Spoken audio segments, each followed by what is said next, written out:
Assalamualaikum warahmatullahi wabarakatuh. Nama saya Renaldi dari Prodi Perbankan Syariah dengan NIM 2121002003. Maksud dan tujuan saya membuat video ini untuk memenuhi tugas mata kuliah Perekonomian Indonesia dengan dosen pengampu Bapak Jidni Nafi Hasbi.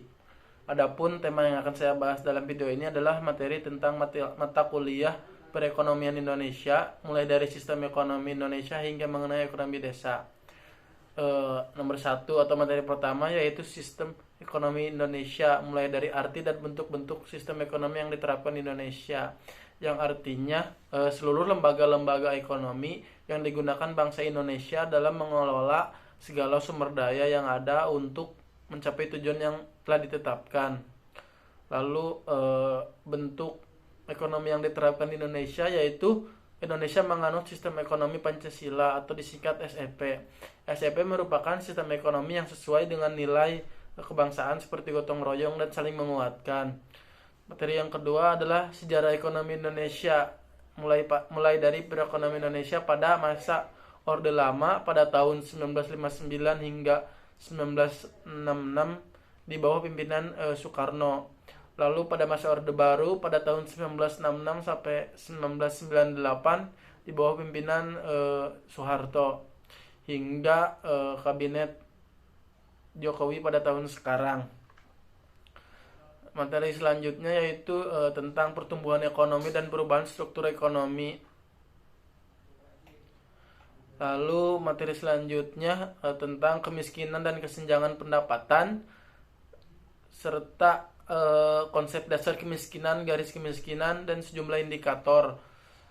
Lalu materi selanjutnya pertumbuhan ekonomi dan kemiskinan, pertumbuhan ekonomi dan kesenjangan pendapatan, serta faktor penyebab kebijakan pemerintah. Materi yang ketujuh atau materi selanjutnya yaitu tokoh-tokoh ekonomi Indonesia yang memberikan pendapat-pendapatnya mengenai perekonomian di Indonesia serta menjelaskan peran-peran tokoh ekonomi tersebut dalam perkembangan perekonomian Indonesia. Dan tak lupa juga menjelaskan sejarah tokoh perekonomian di Indonesia itu juga. Lalu materi selanjutnya yaitu menjelaskan pelaku ekonomi Indonesia yang terdiri dari BUMS atau Badan Usaha Milik Swasta, lalu BUMD, Badan Usaha Milik Daerah, BUMN yaitu Badan Usaha Milik Negara, serta BUMDes yaitu Badan Usaha Milik Desa.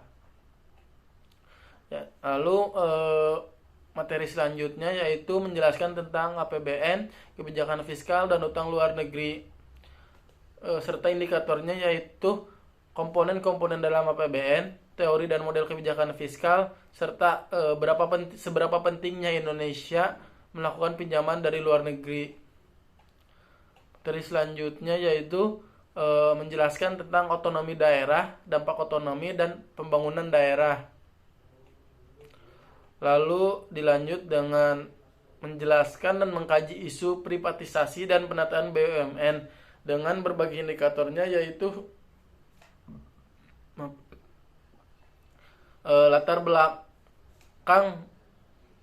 belakang keberadaan BUMN seperti konsep privatisasi, dampak politik dan ekonomi privatisasi, terus kasus pertama privatisasi BUMN di Indonesia ya. Lalu materi selanjutnya yaitu tentang Corporate Social Responsibility atau sering disingkat dengan CSR, dengan indikatornya mulai dari pengertian CSR, manfaat CSR, lalu kategori perusahaan menurut implementasi CSR, lalu faktor yang mempengaruhi CSR di perusahaan Indonesia, serta bagaimana cara perusahaan mengimplementasikan dan mengaplikasikan CSR begitu.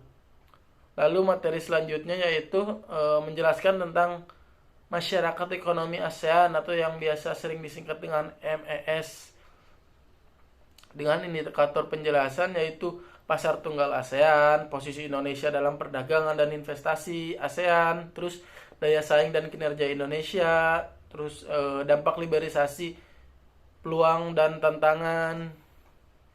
Lalu materi terakhir yaitu